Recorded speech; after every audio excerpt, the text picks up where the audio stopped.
Bos PSIS Semarang, jawab rumor Dewangga yang diminati Persija Jakarta. Rumor mengenai bek PSIS Semarang, yakni Alveandra Dewangga terus berembus kencang. Pemain berusia 23 tahun itu, kabarnya kini tengah diminati sesama klub Liga 1 Persija Jakarta. Namun bos PSIS Semarang, Yoyo Sukawi, pun membantah rumor pemain andalannya tersebut. Ini adalah masa bursa transfer, gosip dan rumor soal ketertarikan pemain pasti banyak, ujar Yoyo Sukawi. Yoyo juga memastikan, bahwa Dewangga masih terikat kontrak jangka panjang dengan PSIS. Yang jelas saja, PSIS dan Dewangga masih terikat kontrak hingga 2027, ucapnya menambahkan. Seperti diketahui, Alveandra Dewangga adalah pemain yang serba bisa. Selain sebagai bek tengah, ia juga bisa berperan menjadi bek sayap kiri, dan juga gelandang bertahan.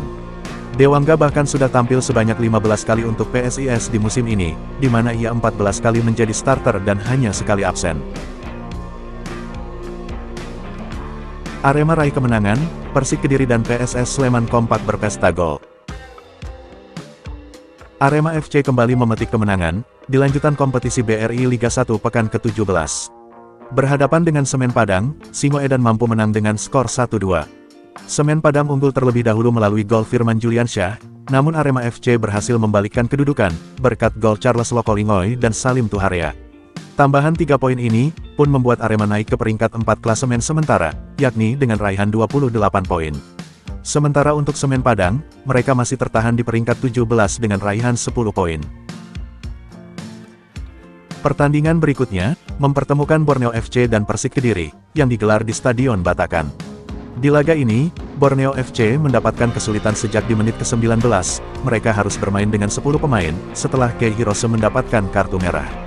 Unggul jumlah pemain tidak disia-siakan Persik Kediri, dan di menit ke-36, Macan Putih membuka keunggulan mereka, setelah Ronaldo melakukan gol bunuh diri, sehingga skor 1-0 bertahan hingga turun minum. Di babak kedua, Persik kembali tancap gas, dan dalam jangka waktu 10 menit setelah kick-off, mereka berhasil mencetak 2 gol melalui aksi Rifki Rai Farandi, dan juga Yusuf Mailana.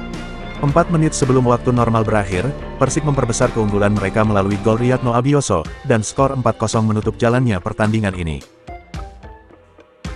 Sementara di pertandingan lainnya, mempertemukan PSS Sleman dan Madura United. Berstatus sebagai tuan rumah, PSS langsung tancap gas sejak awal laga. Laga baru berjalan 11 menit, Kleberson Martins berhasil membuka keunggulan atas Madura United. Sementara di menit ke-35, giliran Dominikus Dion yang menggandakan keunggulan Super Elja. Unggul 2-0 di babak kedua, tidak membuat PSS berpuas diri, dan mereka terus menggenjot serangan ke gawang Madura United. Usaha mereka berbuah manis, karena Danilo Alves mencetak gol ketiga PSS di menit ke-59. Sementara 6 menit berselang, Gustavo Tocantins sukses mencetak gol keempat untuk PSS. Skor 4-0 ini, bertahan hingga wasit meniupkan peluit berakhirnya pertandingan. Lepas Christian Rontini, Madura United bantah soal faktor timnas.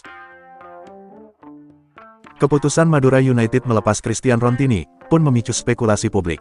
Adapun sebabnya, Rontini resmi dilepas Laskar Sapekrab hanya berselang sehari, setelah membela Filipina dan mengalahkan timnas Indonesia di Piala AFF. Spekulasi soal kasus Rontini, bahkan mendapat sorotan dari media asal Vietnam. Rontini diputus kontraknya oleh klub Indonesia, tepat setelah membantu Filipina menyingkirkan Indonesia dari Piala AFF 2024, tulis salah satu media Vietnam. Manajer Madura United pun menegaskan, bahwa pemecatan Christian Rontini tak ada hubungannya dengan kekalahan timnas Indonesia.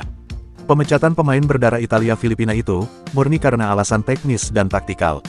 Seperti diketahui, Rontini hanya bermain sebanyak 6 kali sepanjang musim ini, dan hanya mencatatkan 277 menit bermain.